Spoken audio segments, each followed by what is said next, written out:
Well, ladies and gentlemen, this was not an easy episode to record. We recorded on Sunday about 5 o'clock, and as we all know, before that time of day, it had come out that the tragic passing of Kobe Bryant and his daughter and the other folks on the helicopter. So to start out the show, what we did was kind of take a look back at what Kobe meant to the league, meant to people around the world, and kind of dove into kind of what maybe the world is going to miss now that he's gone. I think as far as being a teacher, a motivator, a business person, and an overall great father got shortened immensely, and the world's going to miss all of those. So we dive into that first because it's what's on it. It's what's on the forefront of everyone's mind. We kind of just ripped the Band-Aid off and kind of dove into it. It was not easy at all. 2Ks and I both were and are still big Kobe fans, so that was a little tough. And then we, not to belittle or put any downlight on anything else that happened, but we did put together our Super Bowl preview and our picks, as well as, hopefully, fingers crossed, at least for right now, put a bow on the MLB sign stealing scandal. So with that being said, let's get into the video right now.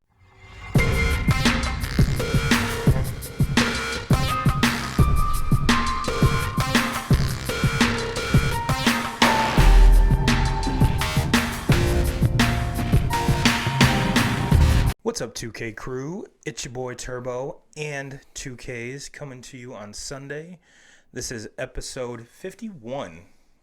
Our 1 year anniversary is next week, brother. Coming up, and it's always the week before or in between the Super Bowl is always kind of boring. So you're kind of looking for content, and we got some content dropped in our lap that you never want to see. And just hours ago, found out that Kobe Bryant and his daughter and I believe 2 other people were in a helicopter accident, and unfortunately none of them walked away.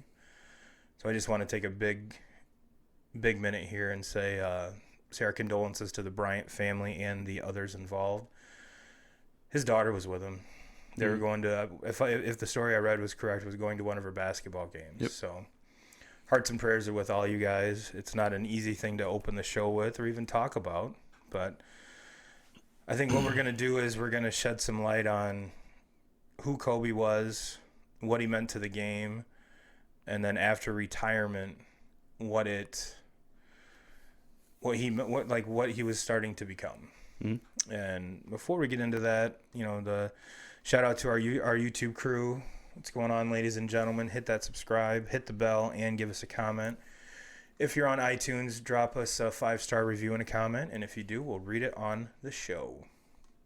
So now that we got that out of the way, even though it's a shameless plug in the middle of a kind of an important thing, it's now 5:39, and for probably the past 3 hours, 4 hours, that's nothing but my Facebook feed has been is, people sharing, memories, whether it's good, bad, and for the ones that are posting bad things, the man just died. Yeah. Calm the fuck down. This is not one of those things that you need to start a Facebook war on just to look important. So shut the fuck up. Yeah. And I saw a few of them and just moved past it because this isn't the time and the place. No. And regardless of what, and one of them said, well, all he did was bounce a basketball and get rape accusations. No, he actually did a lot more than that. Yeah. He did a lot more than that. You're just a basketball hater, and for you to do that to anyone, let alone someone, the man just died. You're not even a basketball hater. You're just a hater on life, period. I mean, were there some allegations that came out about Kobe very, very early in his career? Yes, there were.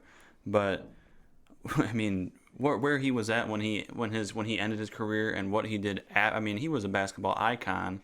Yeah. In his time while he was playing, and then was maybe even more powerful after he was done playing, and yes, what he was doing and what he was doing for kids in LA, not only in LA but all around the world that were his I remember his jersey sales when he was playing were 1, 2, or 3 all over the world. And we all know that, in China and all that, there's a lot more NBA fans than there are even in the United States. So amongst all the Yao Ming jerseys and everything else that were going for sale, Kobe's was still number one and number 2. And he was big. I mean, he was big time in Europe also, because a lot of people don't remember, but he was actually born in Europe, and he lived in Greece, in wasn't it? Italy for a long time, for a lot of his childhood before he came to to Philadelphia and went to high school and went from there. But I mean, it's kind of speaking for this is tough for me to even talk about today. I mean, I look back to when I was a little kid and just getting involved in playing basketball, and like I said earlier, Kobe was an icon, and for people, a lot of the friends that I grew up with and people my age, we used to pretend that we were Kobe. We wanted to be Kobe someday. And it's just, I don't know. When I first heard this news, the first thing that popped in my head is it's got to be fake. Yeah, me too. It's got to be fake news. It has to be. And then you start seeing it more and more all over, on Facebook, Twitter. It's not fake. No, unfortunately, it's not. Unfortunately, it's not. And you're very right. People your age, I mean, it was with me. It was Jordan. Mm-hmm. Everyone wanted to be Jordan. We were all wearing 23 and sticking our tongue out while we're shooting, and Kobe took some of those same likenesses and ran with them, and probably became just as big of an icon. I'm not going to say bigger, because Jordan was, what he did at the time was, I'm not even saying basketball wise, but culturally, he was saying, he was having white kids say, "I want to be like Mike," and Kobe took that torch and ran with it. Was he better than Jordan? Like I said, he took it and ran with it. Jordan built the foundation. Kobe just continued on with it. And then from, Kobe to LeBron, and then LeBron to whomever. Maybe Luka, maybe some Giannis, maybe someone that's not even in the league yet. Yep. So what Kobe meant to the game, and like you and I were talking before we started recording, to me, when Kobe was playing, it was like the kind of same relationship I have with Derek Jeter and Tom Brady. I hated when they won all the time. And it wasn't until I got older and realized that it's not what they did on the field, it's how, or on the court in this case. It's the hard work, the dedication, the preparation, and just the mindset to not lose. Mm-hmm. That, to me, for anyone that does that for an extended amount of time, the way those 3 or 4 people I just listed did, you got to give kudos. Oh yeah. And for what do you say, it was 41? 41. And he, with him, and LeBron, and even if the guys that came straight out of high school, now this may change, we don't get to see that there was a lot of flops. But there's some that just stepped right on the court and they belonged. He was one. Obviously, LeBron was one. And I'm sure there's a few others that I'm skipping past here. Tracy McGrady was another one. They were just built for it. Yep. Would it have been cool to see him under Coach K for a year or two? Absolutely. But you never, and when those two met, when they were doing the Olympic stuff, they obviously meshed really well. So, but like I said, he took the baton from Jordan and ran with it, and made basketball. I mean, you could argue if it wasn't for Kobe, basketball wouldn't be in the spot that it is now. Every one of these guys, I guarantee, that are playing either idolized LeBron or Kobe growing up. And I guarantee there were pictures of Tyson Chandler, and a lot of these guys were finding this out live at the game that they're warming up for. And there's a lot of folks that said, NBA should have canceled all the games today. If you were playing early, go ahead and play it, because the people are already in the stands. You're already there. The games tonight, absolutely. Yeah. Absolutely. And I'm just saying that for logistics and So otherwise, you're gonna, there, even though there shouldn't be, you're gonna get more backlash saying, people that took time off of work or whatever that are already here. Mm-hmm. Just logistics at that. To me, there's really no right way to go about it. No. I mean, I guess I kind of look at it as being a fan of Kobe. I think it's pretty safe to say that if Kobe could say something right now, he would want them to play. Absolutely. That's Kobe's mindset. Mm-hmm. You're talking about a guy that played through injuries his entire career. A guy that towards the tail end of his career had a gruesome Achilles injury that would have ended a lot of players. Mm-hmm. Would have ended their career right there on the spot. But he went through all the rehab. He went through all the training to put himself back out there. And what did he do in his last game? Go out and score 60 points or 63, 61 or something. Like that, yeah. So he's incredible. I mean, he was an icon, and we talked a lot about Derek Jeter. As far as him being an icon for the sport and playing 20 years in New York, maybe one of the toughest places to play baseball. Well, Kobe played for 20 years in L.A. That's the toughest place to play basketball. Yeah, and for the longest time, that the Staples Center was his. Mm-hmm. He's the only player that has 2 jerseys retired in the Staples Center. Yeah. And look at some of the greats that have played for mm-hmm. that franchise. Yeah. Before him, and this is it's a tough one to talk about. It's a tough day for all of sports. Exactly, and I think kind of the most ironic thing of the whole situation is last night, LeBron passed him for 3rd all time on the scoring list in Philly, where Kobe was basically from, mm-hmm. and. He was giving Kobe all the props and stuff after the game. The Lakers lost the game, by the way. And Kobe was congratulating him on Instagram, Twitter, and all them mm-hmm. last night at the same time. So I mean, it and I'm totally joking, but it seems like the Clintons are involved in this somehow, going from the recent happenings last night to this, which I know is completely ridiculous, and I'm joking, but yeah, and. We can sit here and talk about all day his career accomplishments, what he meant to the game. But I think when he just started scratching the surface of how great and how amazing he's going to be as a business person and as a mogul, and just getting his he was wanting to write children's books and do a whole bunch of cool stuff.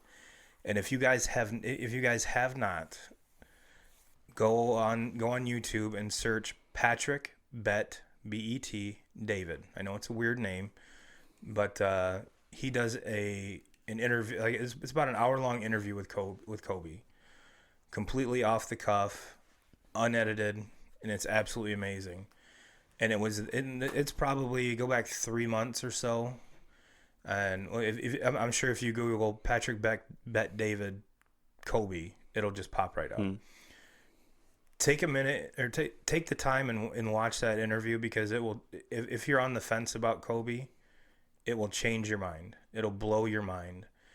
And for those of you that really didn't follow the interview, but that was the interview where he said where if Shaq would have dropped weight and been in better shape, they would have won 6 more titles.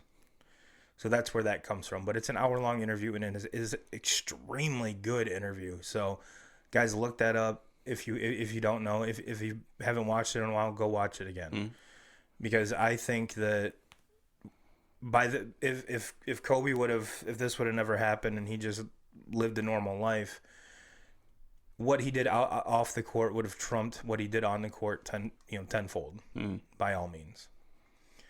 So 2Ks, what is your favorite Kobe moment? Oh man.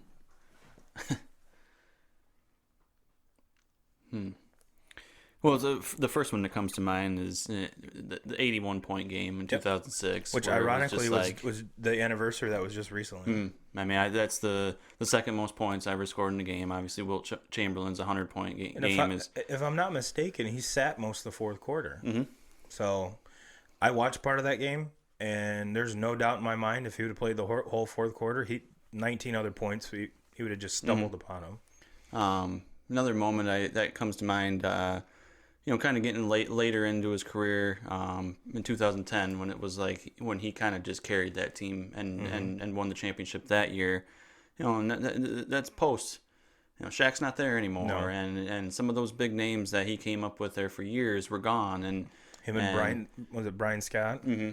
And it's not. I'm not trying to take. They had Pau Gasol. I mean, he had good players around him too, but it was kind of, it's you watch the NBA today, and it's you see a lot of teams forming the big three, yep. and LeBron kind of started that with the Miami Heat. Kobe never had a big three. The Celtics kind of started that. Yes. LeBron was the one that kind of made it public that he wanted these guys. But yeah. But it was, and like last season was a breath of fresh air because Toronto had one guy, and then they had a lot of really good players around Kawhi, but Kobe never teamed up. There was no. He tried. Yeah. He tried. Wasn't it the? Damn it. Well, they shut down the Chris Paul trade. That's what I'm thinking of. Yep. They vetoed that. David Stern did that. Yep. Which that could have changed a lot of things. Not saying that he's not the greatest player ever, but no. At the time that was one of the big things is that Laker team didn't have a point guard at all.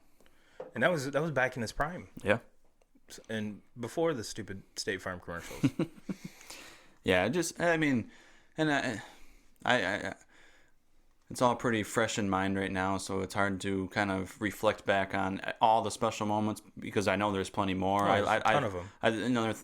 I'm kind of, instead of just picking out one, I'm kind of just rambling on a bunch of different ones. That's fine. But I think of I think nowadays the NBA All-Star Game is kind of a joke. And you look back when Kobe was in his prime, and you had LeBron coming up, and you had Michael Jordan at the tail end when he was with the Wizards, and some of those All-Star games were fucking badass to watch. Yeah, because they actually cared. You're playing some iso ball where Kobe Bryant's calling out Michael Jordan, or Kobe Bryant's calling out LeBron James to come guard him. They want to go one-on-one.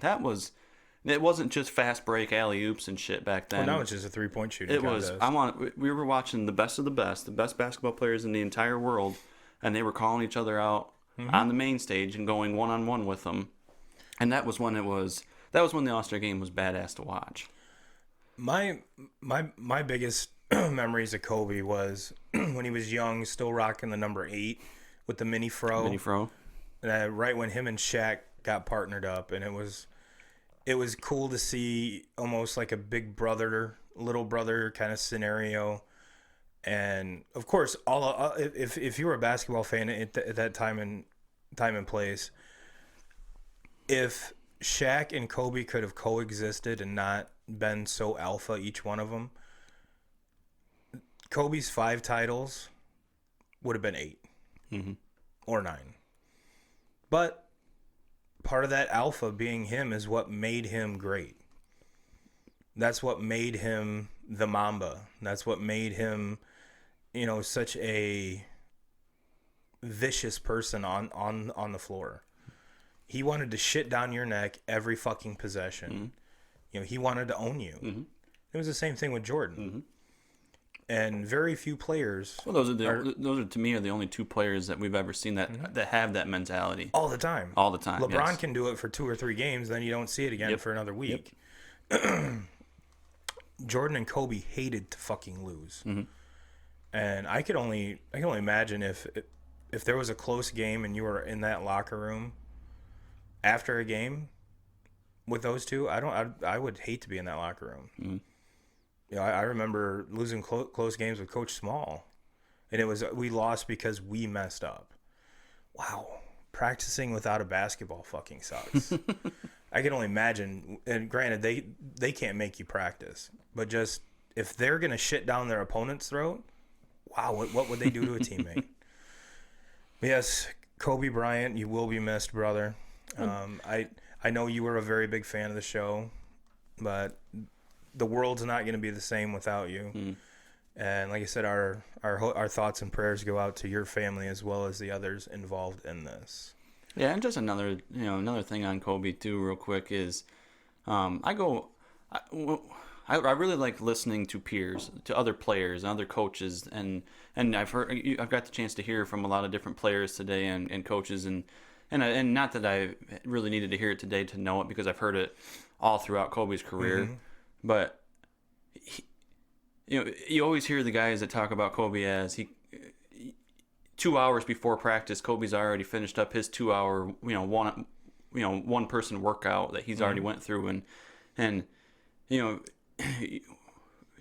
we consider him one of the best of all time. I mean, and that is what it is. But when your best player and the best player in the game at the time is also the hardest worker, that's what makes us. That's what makes an icon, a special player like what Kobe is, and that's why there's only, he's in a conversation that only 3 or 4 players in our entire lives have ever been in that conversation, and there's a reason why he's like that. And then the same thing could be said for Jordan. The same thing could be said for LeBron.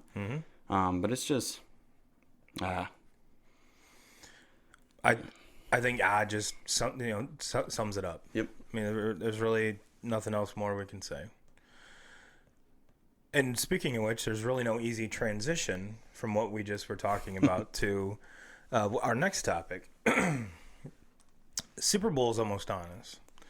Actually, it's a week from today. And again, big shout out to Mr. Perry, getting your crew all lean and beef and ready to go, because obviously you turned the 49ers around and made 2Ks and I look fucking silly with our picks and our breakdown of your team. So, but on the other hand, we're horrible at picking. So, well, you are. Well, I got this one wrong. I got this one definitely wrong. I think both of us in our the analysis of the 49ers shit the bed on this one. But you know what? I'm glad because Marcellus has a nice little touch in the Super Bowl. So Dustin, best of luck, my friend. Keep those dudes swole and healthy. Even though I know you're not part of the health staff, but I'm sure you work close hand in hand with them. But so we're gonna break down the Super Bowl, give you our picks, and if there's time, we're gonna continue on the train which I wish would stop, even though I know it's not gonna stop for quite a while. Is the sign stealing scandal. The good part is through all of this, I've actually learned how to spell scandal correctly. So that's always a big plus. But let's get into the Super Bowl. Excuse me. Kansas City Chiefs versus San Francisco 49ers. It's intriguing to me. I think we got probably the best offense in the NFL and probably the best defense in the NFL. Yes. And yes. What's going to happen from there? That's kind of the question. Is now what? Before we jump into the actual game, I got to get something off my chest. What irritates me is all these people were so... I mean, Lamar Jackson was the best thing going. Lamar Jackson this, Lamar Jackson that. Which rightfully so. He was the most electric player this year. Was he the best player in the NFL? Some would say yes, some would say no. He had one of the best seasons overall as a quarterback, not as a passer, but as the new mobile quarterback is evolving. But there were still some folks hanging out on the Patrick Mahomes bandwagon, which rightfully so too, because the kid's a baller. And for those of you that don't know, if the Chiefs win, he'll be the youngest quarterback to win an MVP and a Super Bowl title. So, but you're right. I mean, statistically throughout the season, were they the best offense? No. Are they the hottest offense going right now? Absolutely. Yeah. And you got to remember too that there was times in the beginning and middle of the season where Mahomes wasn't out there. He battled through some injuries this year. And they battled through some injuries on their offensive line, kind of all throughout their offense. And then when everybody started to get healthy going into the postseason, that's when we started to see the best. That's when we started to see the team that everybody was picking before the season even started to be the Super Bowl champions. Yes. And there's a lot of times that you and I talk about it, and it's very true, is that momentum is key. Whoever's hot, look at the run that Tennessee had. They just ran into a fucking buzzsaw. Yep. Now, and you're right, the number one offense going and the number one defense going right now. And there's going to be a lot of questions that come up. Can Andy Reid finally win the big one? Obviously, in San Francisco, can a new coaching regime pull this off? Mm-hmm. There's a lot of questions on both sides as far as the coaching is concerned. Very different quarterbacks on each team. Can both of them run? Yes. But my opinion is that Mahomes is a way better athlete than Jimmy G. Mm. Does that make him a better quarterback? I didn't say that. I said a better athlete. Now, I think everyone knows that San Francisco is going to try to stop and keep Mahomes in the pocket. Can Andy Reid dial in a lot of running plays to get that box open? If that's the case, who knows? That totally goes against Andy Reid offense. Mm-hmm. Andy Reid would rather throw the ball 70 times. And with Jimmy G, because you know Kansas City is going to stack that box. I have a feeling they're not going to have 200-plus yards rushing. Mm-hmm. Can Jimmy G open that can and make completions to one of the best tight ends in the league? Mm-hmm. I think we're going to see two of the best tight ends in football right now. Oh, yeah. Hands down. Yep. And George Kittle and with Travis Kelce. Mm-hmm. And both of them are very, very similar. Both have great hands. Both are very good route runners. I think Kittle stays in more to block more than Kelce does. Mm-hmm. They're both route runners. They're great. They both have deceptively good speed, mm-hmm. and they're both of them. Their catch radius is humongous. Yeah. So when it comes down to everything, 2Ks, what are you focusing on? What's the matchup that you're most forward to looking at? For me, it's can their offensive line give Mahomes enough time to throw the ball, because this San Francisco pass rush is mm-hmm. probably comparable to the pass rush of like the Giants. When I look back at the Giants and the New England Patriots and their Super Bowl games with that pass rush that the Giants had there, that a lot of people talk about Eli Manning winning those Super Bowls. Mm-hmm. That defense was pretty damn good. You know. Yeah. So that's kind of the most intriguing thing to me is if Mahomes is given the time, I don't care who's playing defense, he's going to pick you apart. That's just he's the best player in the game. Well, if he's given time to make the passes and he's going to pick them apart. Mm-hmm. But there hasn't been any teams that I've watched this year that have given their quarterback consistently enough time against that San Francisco pass rush. I think you're going to see a lot more than once. See who's faster, Mahomes or Bosa. You know what I mean? Yeah. Because Bosa has just taken over. Mm-hmm. He was, he's doing things even his brother isn't doing. Granted, his brother doesn't have he has a little bit of help in San Diego, but not nearly as much help as in San mm-hmm. Francisco, where most teams can double his brother. You can't really double this Bosa constantly. Yeah. So he's allowed to play with his hair on fire. And is he going to get Mahomes? Probably once or twice. But I have a feeling you're going to see Bosa chasing Mahomes, and I'm actually kind of curious to see how fast Mahomes really is. Because in the Tennessee game, that touchdown that Mahomes scored on his feet mm-hmm. was that was a pretty impressive play where we got to see. We talk about him all the time mm-hmm. about how he is as a thrower. Yeah. But him running down the sideline, he looked like very agile, and then there was some very horrible tackling by the Tennessee secondary, and they basically pushed him in. But... Yeah, and the same thing though you could say about for Mahomes is he's probably not the easiest body to tackle either. He's not your typical quarterback that's flat-footing it down the sideline like a Tom Brady or something. This guy he's an athlete, and he's I don't know.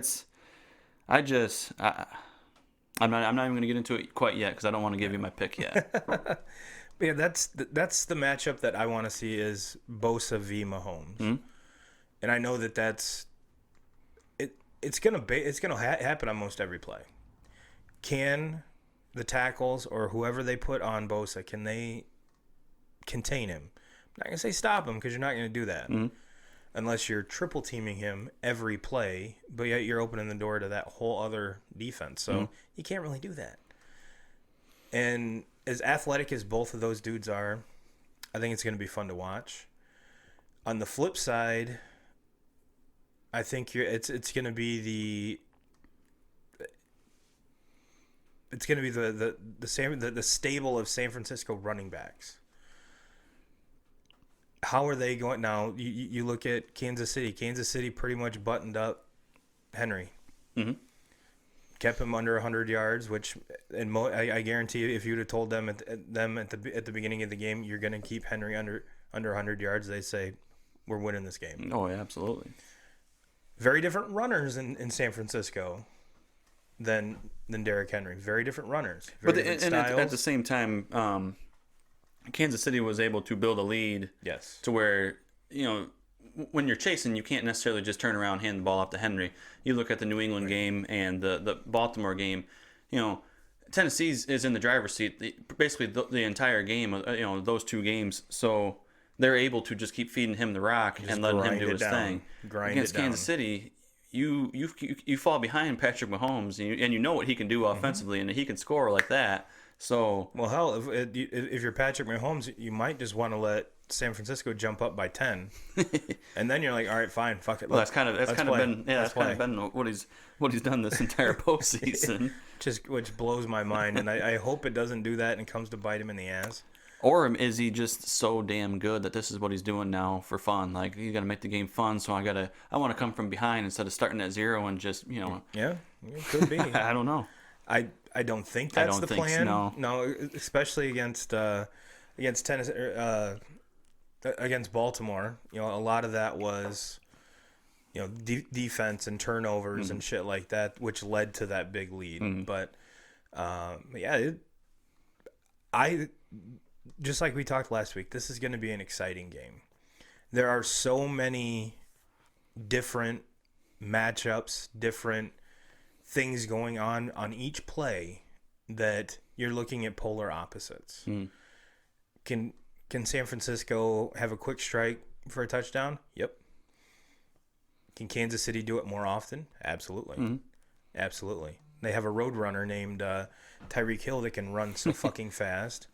He can run fast, and you have you got Sammy Watkins, who's about the same thing. I mean, give him the ball in space, and he can turn. He can throw up an 80-yard touchdown just as fast. And you have a quarterback that has the arm to do that. So it's going to be exciting. It is. I will bet money that it'll be more exciting than last year's Super Bowl. And I think I'm not going to give you my pick quite yet, but I think it's going to be like a 34-28. Really? You think it's going to go that high scoring? I do. I do. The only reason I say that is the Chiefs are going to jump out to a lead, and the running game of San Francisco is not going to be as effective. So Jimmy G is going to have to throw them back into it. And if that's the case, if that's the way it goes, and I'm not saying Jimmy G can't do it, but I think that especially Tyrann Mathieu is going to have a day. I really do. And I think him and good old T Sizzle, both of them are going to make an impact on that game somehow. Because that's just the type of players they are. They seek out big games like this. They're pros, and their overall just body of work to me just screams this in this moment. But if San Francisco gets ahead and just starts running the ball, I don't think it's going to be such a detriment to Kansas City.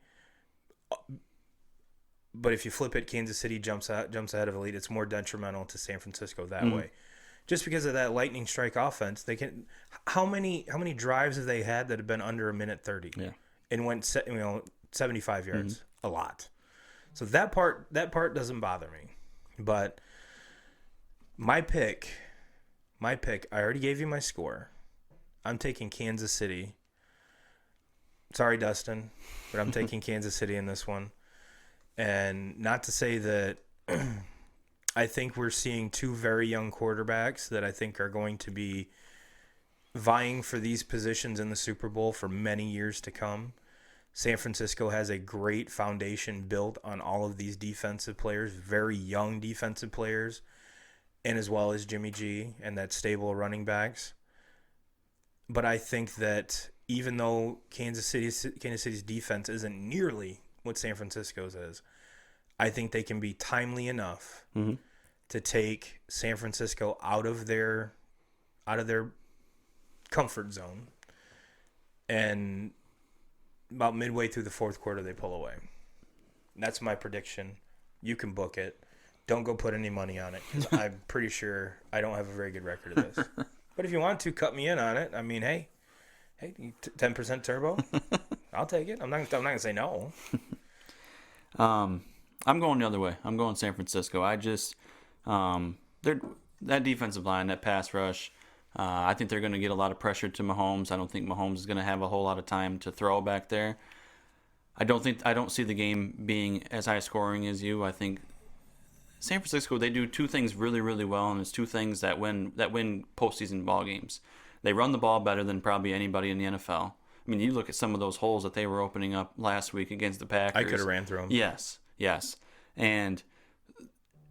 And then also they play the best defense in the NFL, and whether that's turning you over, whether that's three and outs and getting their offense back on the field, and then they just run the ball at you for take another 6, 7, 8 minutes off the field on another freaking drive that they just and they're doing it. I saw it in the Vikings game. I saw it in the Packers game. They're doing these 7, 8 minute drives, and they're running the ball 11, 12 times, and then so the clock is just constantly running. That drive with Tevin Coleman, not Tevin Campbell, like I mistakenly said a couple weeks ago, they ran him like 9 straight times. Yeah, and that's and to me, when you can win the game in the trenches on both sides of the ball, and then especially in the postseason in a big game in the Super Bowl, and you can control the ball like they can.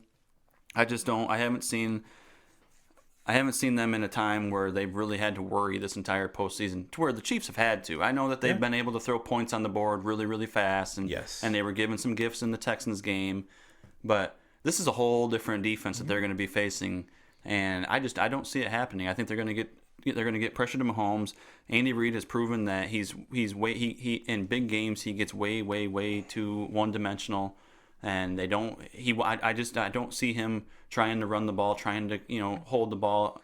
I think they're going to try all these quick hitters, and it's not going to work. So I'm picking in a more of a low scoring game. I'm saying Niners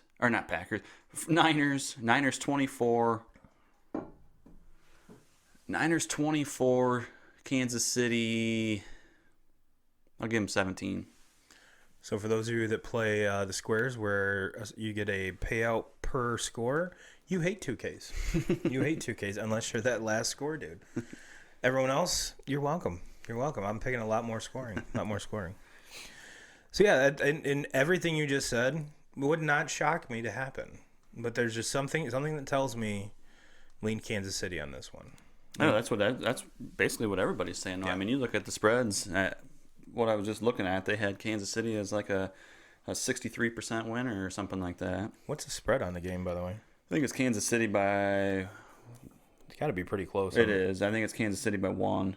Ooh, it's almost a pick 'em then. Ooh, that's very interesting. So for all of you sports bettors, there you go. Yes, as of right now, Kansas City by 1. That does... I figured Kansas City would be a little bit more, about 3.5.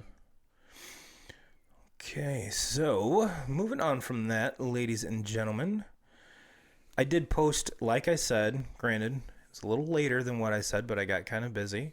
I did post the results of, and before we get into this, let's give another big shout out to Corey. He was completely awesome here in the studio picking the all-time NFL team.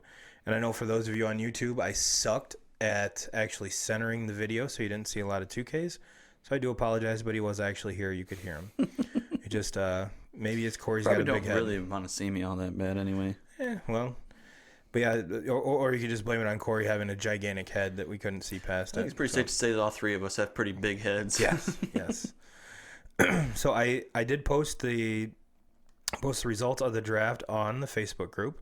So I just want to kind of give you a rundown of who picked who and why. And there wasn't a big landslide winner like the NBA draft. Well, nobody had Jordan on their team. Well, I thought you were a shoe-in just because you took Barry Sanders, because that's pretty much like, especially around here, the Jordan of football. Oh, yeah. So, actually, Mr. Hudson, Mr. Christian, picked your team. Yeah, I was kind of shocked on that. I responded, "You would." He goes, It goes against everything I stand for to agree with Kyle. You know this." Exactly. We do nothing. For those of you that actually know Christian and I, we do nothing but argue. We're Yes. back. If I pick something, even if he knows that I'm right, he's gonna take the other side just to argue with me. That's all he wants to do. He'd say water's wet, and he'd be like, "Bullshit." Yeah, I mean, we're like the Skip Bayless, Stephen A. Smith. I mean, we just sit and scream at each other all the time. It's very true. It's very true. Corey Hill says 2Ks, and then further on down, he goes to explain why. Zach Edgerding, 2Ks. And I said, let me guess, everyone likes 2Ks because he has Barry Sanders. And Zach says, nah, Dion, LT, and Rice. And then Corey comes back with, this is Ryan Turbo Jackson. It's the most complete in terms of run. Now, before I get into this, you can tell that Corey Hill is a football coach because he breaks this shit down. So in terms of running an offense, it's balanced all the way around and gives you the ability to attack the field any way you want. You pick downfield, and he's talking about my picks. You pick two downfield threats, wide receivers with a quarterback who can't throw it downfield. So play man at the corner, load the box, and easily stop the run, especially with defense he has. And Ed Asma says, Ryan, you got my vote for this one. Brady, Sweetness, and LT alone did it for me. And Jim Harvey says, not sure how you could leave Butkus out of the mix. That's good. That's a good point. That's a good point. Yeah. I think he was at that position. I think might have been a little bit outshined just because he's not near the forefront of our minds. Not taking anything away from him at all. And I guess I was kind of disappointed. I didn't see anyone say that Ditka you could have used him as a coach, but maybe people don't think Ditka is that great of a coach. But I think if we would have had 4 or 5 dudes picking, he might have come up as a coach too. Jeff Burton says, got to go with Turbo in this one. The guy who said you got a quarterback who can't throw it downfield hasn't looked at the record book, I guess. I don't think it's even close. Well-rounded and good job, Turbo. Well, thank you, Jeff. Thank you. And then Jeff and Corey go back and forth on Mr. Brady. And then Corey Ackerman says, I think if you look at this draft, we kind of went with what we've seen growing up. There is some crossover, but all 3 teams playing each other would be extremely fun to watch. And Corey, you are exactly right. So I think this one's kind of a draw. But as I was typing out your team, I was like, holy shit. Yeah, that team's pretty badass. I was giving myself a pretty good pat in the back, last week when I was walking out of here. Yeah, but now, whenever I do that for a fantasy draft, my team usually shits the bed. I think it's pretty safe to say that all 3 of these teams would be very good fantasy teams. I mean, of course, they're the all-time greats. Yeah. However, we're picking the all-time great defense too. Yeah. So it's not to say that. Now, granted, if you look at I think Corey's team was a little. He had more older school guys, whereas mine had one in Sweetness. The other ones were more contemporary. And all 3 of mine are Dion's not too old, but no. I mean he's it's not like I have anybody as fresh as you have 2 in Urlacher and Ed Reed that I watched a lot of when I was and Tomlinson too, so. And even Warren Sapp. I watched a lot of Warren Sapp. Fucking Warren Sapp. Now, wasn't Warren Sapp a University of Miami dude too? So there's two things that run through this draft a lot: University of Miami players and cocaine. I think we've established that. Yeah. I got old Lawrence Taylor on my team, holding down the fort on that. I've got the playmaker, so I've got the playmaker. I also got prime time. God damn! Could you imagine if those teams actually, if our teams actually played with the rules from like the '80s? How many fistfights there'd be? Especially my team and your team. Oh Yeah. man. Yeah, I'm pretty sure Ed Reed is gonna knock some folks out, and Warren Sapp, and yeah, Mean Joe Green on your side. Woo. So yeah, definitely there would be some fistfights between a lot of folks, and I think maybe what is it, the movie with Adam Sandler? Oh, Longest Yard. Yeah, something similar to that. Something that's just what comes to mind there. And then you got Corey's team, which is like the good guy team. I don't think Joe Montana's beating anybody up. Yeah, but he does have Ray Lewis. Point. All right, I retract that comment. And that was the one pick that when I said Urlacher might bite me in the ass. I wanted to go Ed Reed and just said Urlacher. Mm-hmm. And now you put Ray Lewis on my team, him and Ed Reed both. Mm-hmm. It might be a different story. Yeah, nobody went with OJ though. No, that's true. OJ went undrafted in this. Well, I don't need anything being or anyone killed. Which there might be a cocaine connection there too. Yeah. So we might have dropped the ball. There's some rumors out there on Ray Lewis also. Yeah, well, a man can't be that hype all the fucking time. I'm sorry. So let's 2K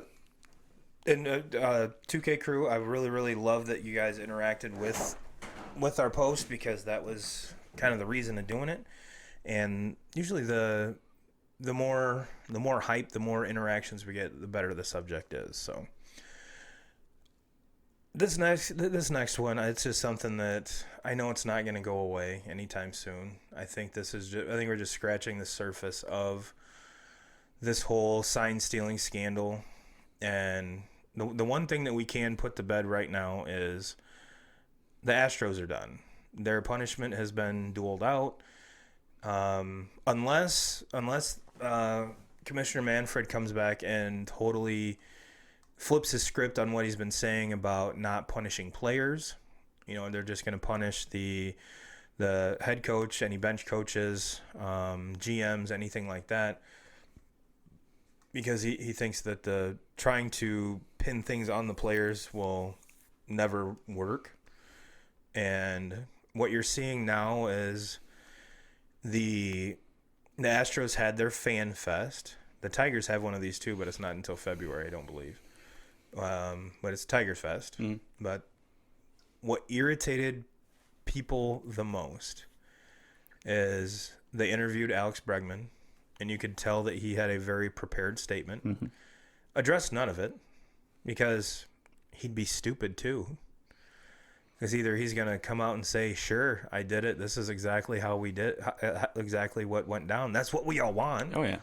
But he's not going to convict himself like that. He's not going to throw himself and all of his other teammates under the bus. He's lawyered up. He's got people in his corner that are telling him exactly what he can say and what he can't say. The Houston Astros lawyer, probably MLB PA lawyer, the MLB lawyer, because the MLB wants this to go away just as much as everybody else. And the MLB came out and said that they don't want any other teams, anybody associated with it, commenting on it, and if they do, the penalty will be even more harsh than what the Astros have. Right. So that right there tells you that MLB does not want to deal with this anymore. No, and I already told you guys to check out the Kobe video. If you guys haven't, and I know a lot of you guys and gals are not as big of baseball fans as 2Ks and I are.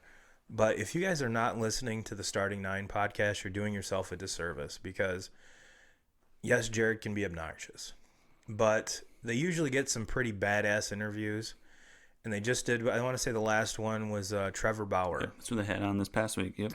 And it was a very good interview, and probably even a funnier one, they played a clip on it, was Mike Clevenger. Mm-hmm. Clevenger and Bauer were teammates in Cleveland. And Clevenger put out a video on Instagram stories, either stories or Instagram TV, while he's getting a tattoo, mind you. Yep. and pretty much saying that, this is what everybody knew about it. Everyone thought they were bitches. And how when you're young like him, like him, and trying to make it, not only make it but stay in the major leagues, and these dudes are doing that and taking potentially money and food out of your, money out of your pocket, food off your table. He's like, I lived with my mom until I got my first contract. And just because I have a contract doesn't mean that I've made it. Mm-hmm. He's like, this is my goal. Is just for every major league player is to make it and stay. And for these guys to be doing that, and not only doing that, but masking their numbers, because if you look at the home splits, there's still no doubt in my mind that Bregman and Altuve they're not going to be a 162 hitter. Mm-hmm. They're not. I think it's one of those things they got used to the way they were doing things at home, that when they were away, they didn't have to, that their perception, their,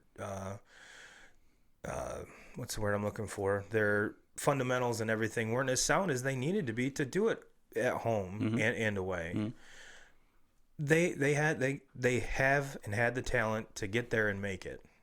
I just think they're making themselves look silly in all of this, and I have a feeling if you were to go back and ask each one of them or anyone else, they would probably not do it. Oh yeah. And Trevor Bauer kind of piggybacked on the same notes that Mike Clevenger had, and for another cool follow is on YouTube. Follow Trevor Bauer. He's got his own channel. It's absolutely hilarious. And he's one of the, there's a lot of people call him a big mouth, a lot of people for calling him that, but he comes to you real, and that's a lot of times guys don't do. They're all, all about the gram and this mm-hmm. and that, and he's like, fuck this, fuck that, fuck you. And I like that. I like to see someone that's real.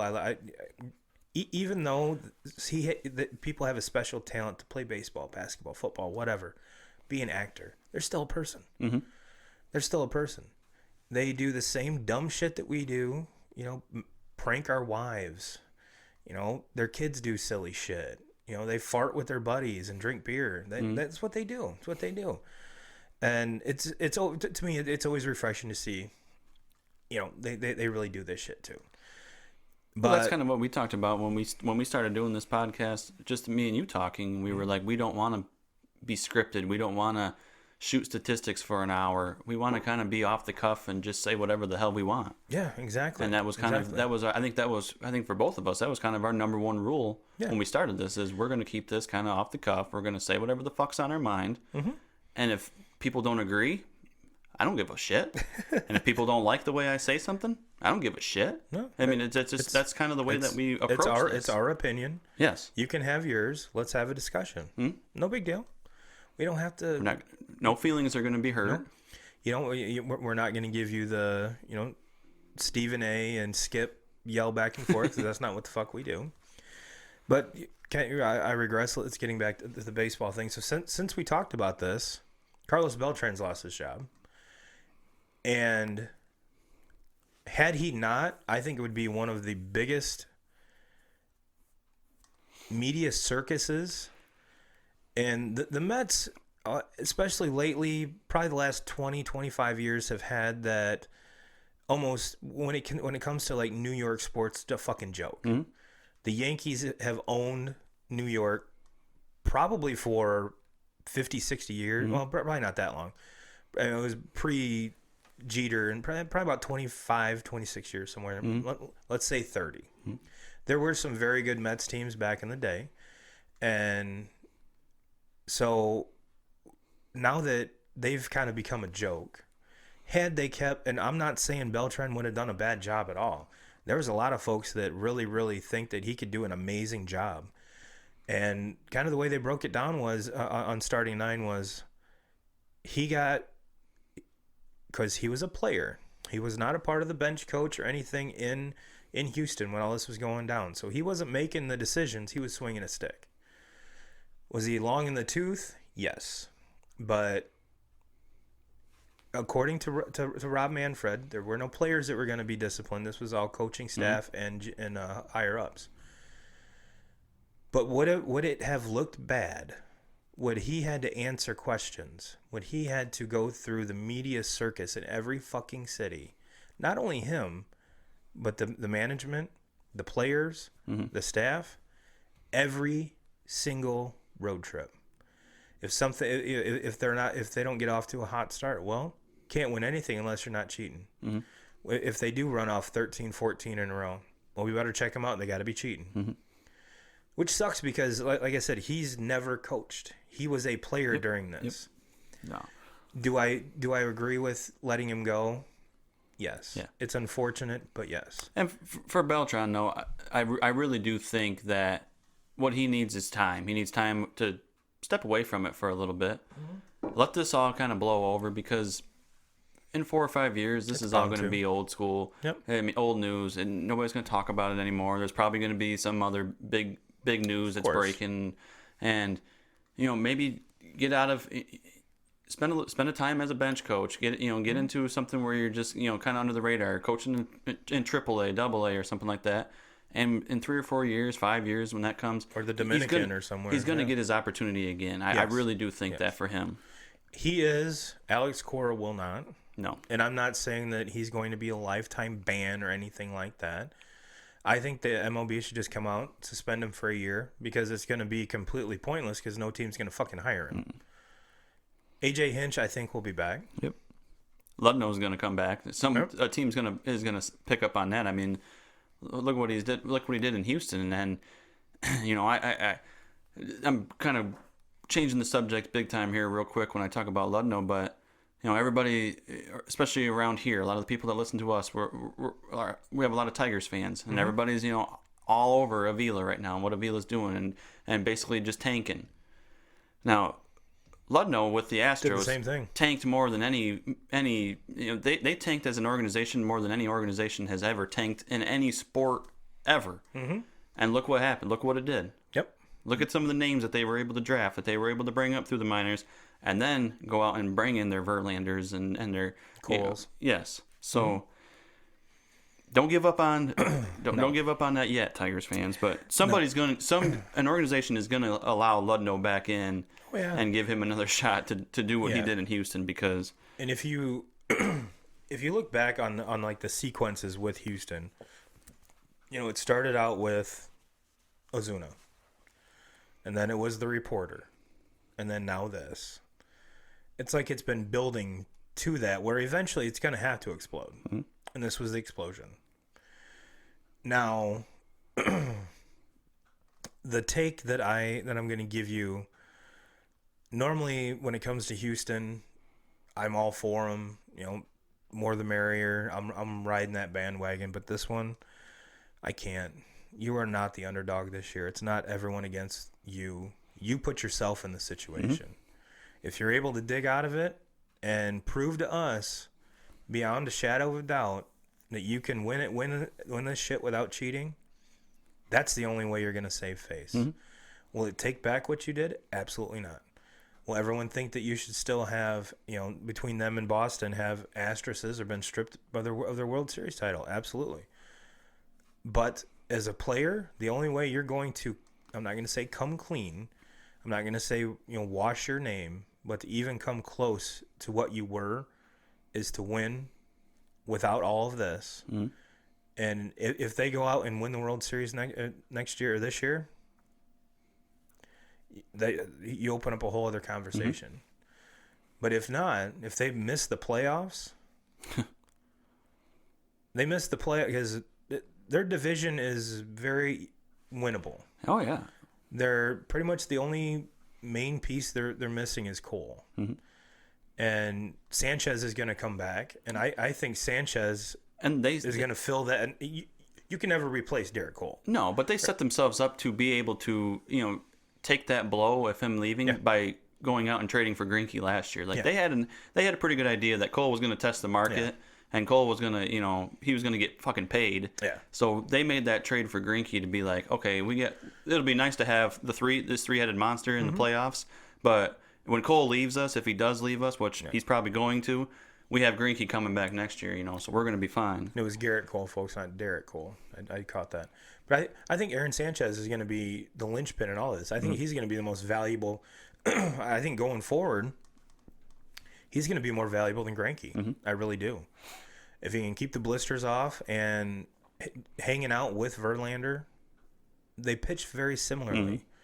And Sanchez is young enough and, kind of moldable enough to where you look at the pedigree of player, and I know everyone's saying that the Astros players are tainted, their pedigree's tainted, all this and that bullshit. They're still great athletes. They're still very good at their job.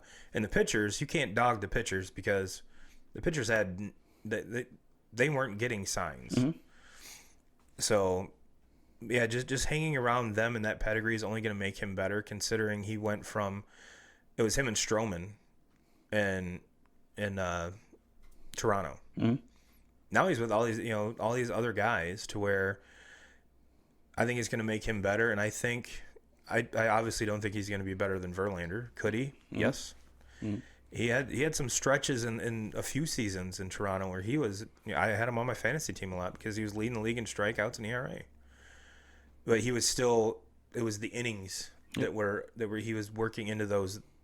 To be a horse, you got to throw 200 plus innings. He was working up to that. Where, look even with Strasburg, they did the same thing with Strasburg. I think it's paid off. Now, is Strasburg stuff and Sanchez stuff different? Absolutely, but I think kind of the same. I'm not going to say game plan, but kind of the same thought process. I think he's going to be amazing. Just the way he has an effortless delivery, an effortless motion, and it's getting on you about 97, 98. Yep. And like I said, what you just got to stay healthy. That's the tall and skinny of it. Yep. And seeing those, because Verlander's been relatively healthy his whole career. Getting in his head, and not only getting in his head, but the way he handles himself, his routines, his workouts. I think that goes a long way in keeping Sanchez healthy. So, just my 2 cents on that. But let's get back to the sign stealing thing here. Yeah, one thing I did. Did you hear any of this, like the stuff that Verlander talked about? What was it, last night or was it Friday night whenever they were had the Cy Young and they were given the awards and everything, and when he was being interviewed, he kind of made a joke of it, and I love Verlander. I love Verlander from all those Tigers days, and when Detroit was fun to watch, and right. But he has been the biggest voice in Major League Baseball as far as cheaters. We got to get cheaters out of the game, whether it's cheating by he was one of the big ones on PEDs. He was also one of the big ones on stealing signs also. And then when you've been basically silent throughout this whole thing, and I'm sure that people are telling him, he's got people in his ear that are telling him to be silent. But then when you get on the stage and you are asked a question and you make a joke out of it, when you have CC Sabathia sitting right next to you during that, like I said last week, CC, no, I don't care if the Red Sox are stealing signs or not. They fucking rocked your ass in Yankee Stadium. Yeah, and I made the comment, about all the PEDs that were on some of those CC teams, Yes. But if this, I was really taken back by how Verlander kind of made a mockery of it. Yeah. Because if this was the Yankees, and all this news was coming out on the Yankees, I really, really doubt that Verlander would just be sitting there silent, not saying anything about it. If it was on any other team but his. Yes, anybody. And there's no way that he would take a back seat and just not say anything about it. He would be one of the top, athletes on Twitter talking about this. He would be just like Clevenger, just like Trevor Bauer. But now he can sit back and just make a joke out of it. Yeah. That doesn't sit right with me. Well, there's a lot of folks that things aren't sitting right with Mr. Mike Fiers, and he is the one that kind of blew the top off this whole thing. He was who the hell is he playing for right now? Oakland, that's right. Left. He actually threw a no-no with Houston, didn't he? I want to say yes. Was a pitcher with Houston for a long time, and free agent, went and signed with. I think this was his first year with Oakland. and decided to blow this whole thing up. And there's a lot of folks that, there's two sides of the story. There's a lot of folks that are like, man, that took a lot of guts. The game needed it, blah, blah, blah, blah, blah. They're all pumping him up. And then there's a lot of people on the other side kind of spearheading the motion is Pedro Martinez saying, you're a fucking coward. Why would you do this? I can't believe that you would do this to your buddies in the clubhouse. The only reason you're doing this is they wouldn't re-sign you for the money that you wanted. Now, I think it's somewhere in between. Yeah, but I mean, on the other side of things, what if Pedro was that pitcher out there and he was getting rocked? I don't think he would take to this very kindly either. No, so, but I think it lands somewhere in between. Fires there was something that he just wasn't sitting right with him, and maybe he was tired. Maybe he got rocked by Houston that season also, and at the same, hey, what we did, we won a World Series, and it was cool when we were doing it. But now I'm on the other end of it, and I'm getting fucking rocked, and I look like shit out here in front of everybody. Yeah, and fuck you guys. And one thing that we mentioned last week was everyone that's going to be coming out with this, and spearheading it, like the Trevor Bauer, like the Mike Clevengers. Boys, I hope your closet's clean. Mm-hmm.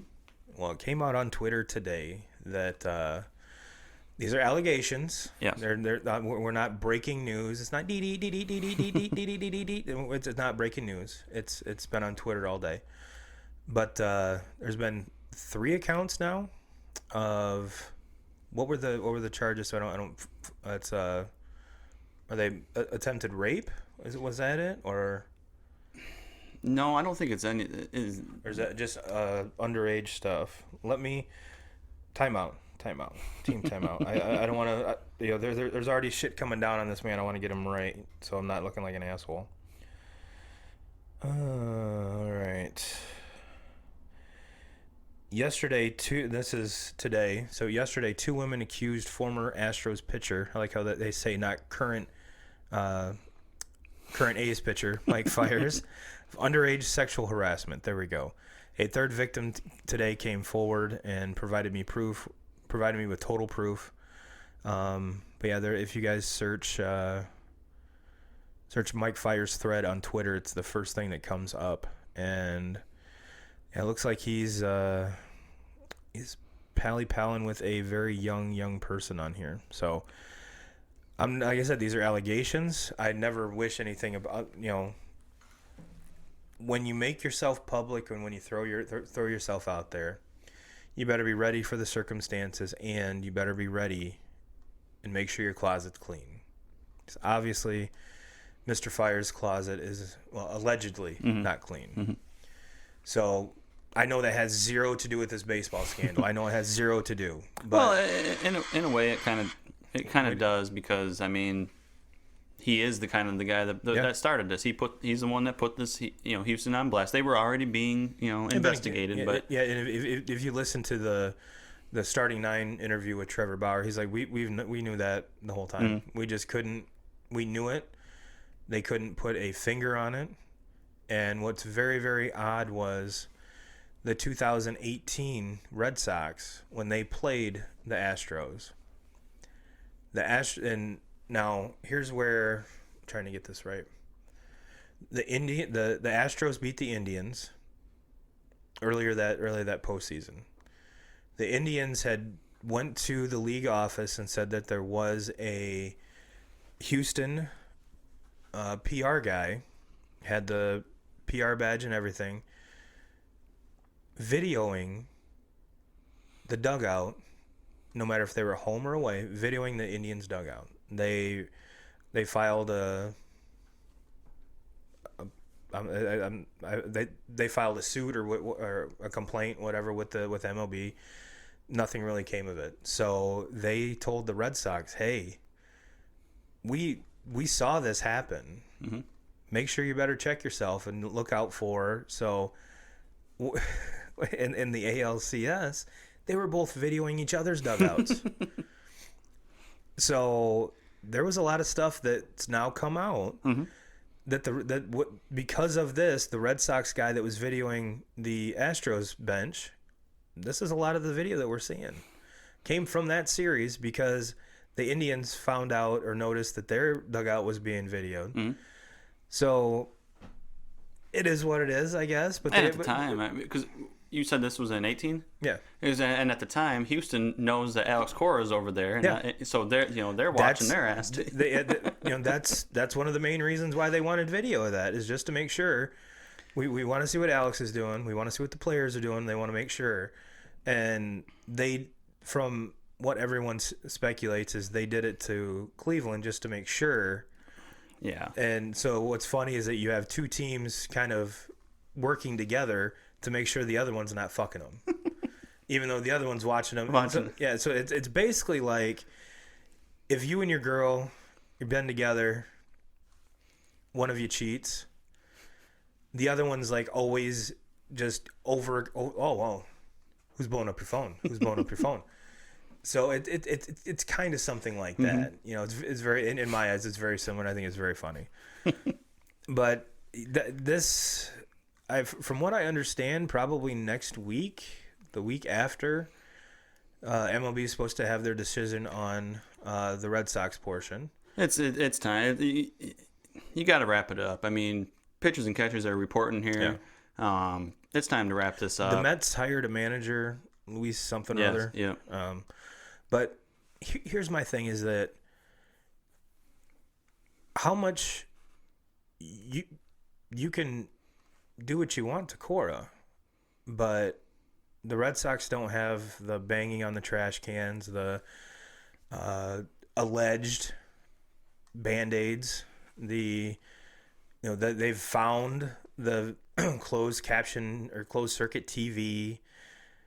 There's all of these things that the Red Sox just use the TV in the just right outside the dugout, which the MLB provides them. They just used it differently and caught on to sign sequences. That's it. Was it against the rules? Yes. Was it egregious as what the Astros were doing? Absolutely not. Now I think both of them combined is what's going to fuck Alex Cora. But as far as the organization goes, they've had like we talked about last week. They're the ones that started with the fucking Apple Watches. They're the ones. Do they deserve discipline? Yes. Yes. And we've I have a feeling that the MLB has set drew the line in the sand, set the precedence with the Astros. I think the only thing that would change is Cora, because he's not only he's got his hand in both sides of the cookie jar. Yep.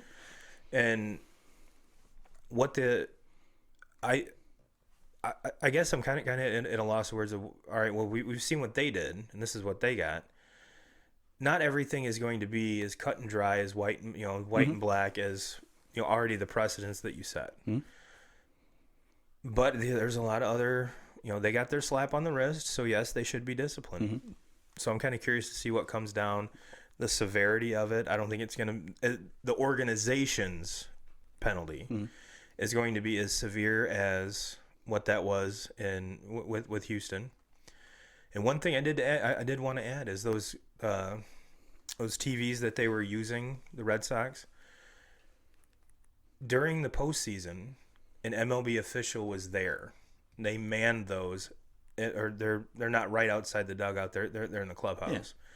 There's an MLB official there, so no funny business can go on.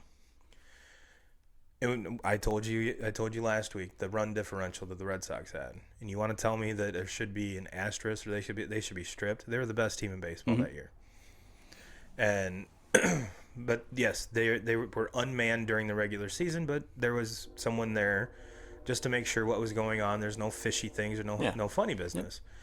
So if they can be dominant like that while that person's there with the best teams in the league, there's no doubt in my mind if that person was there every game, there wouldn't have been much of a change. Yeah, I really don't. Yep, I agree.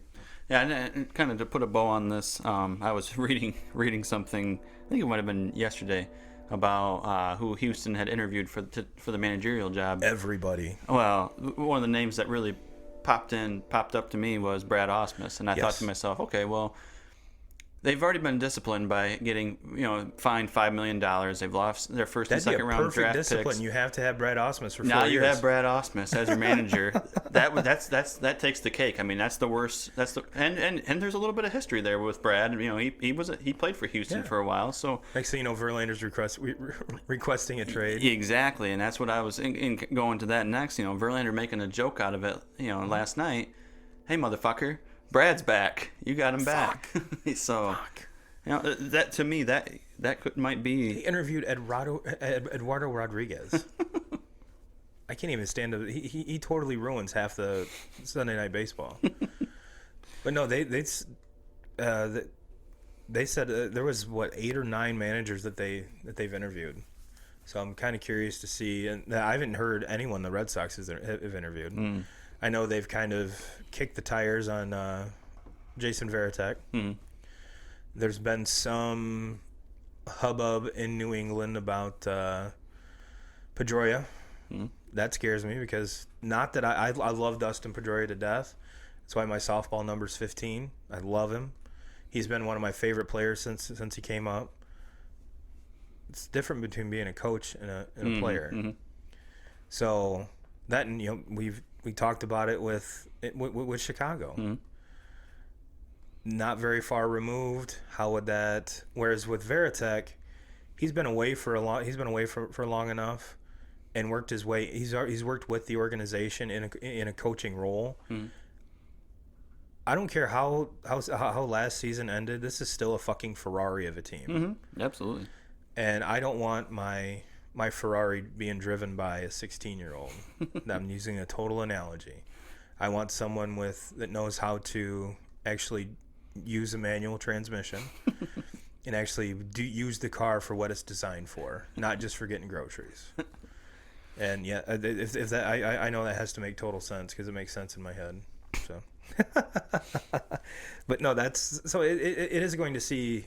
It's going to be interesting to see which way all these teams go. Like you said, the Mets already hired their dude, and let's see where Houston goes. Let's see where, and I pray to God, if Brad Osmus ends up on my fucking team, I don't know what I'm gonna do. Can we get Big Papi? Big Papi coach? When you were talking about 1-5 earlier, I was like, what about Kevin? Now that would be fun. Yeah, that would be fun.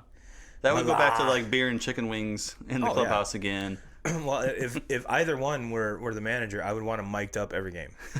Every game. Could you imagine the shit that comes out of 1-5's mouth? Or, and for those of you that don't know who we're talking about 1-5, it's Kevin Millar. And I mean, probably one of the best baseball players on the planet. He thinks he's great. He was fucking clutch though at times. He was clutch. He was clutch. He was, but was he?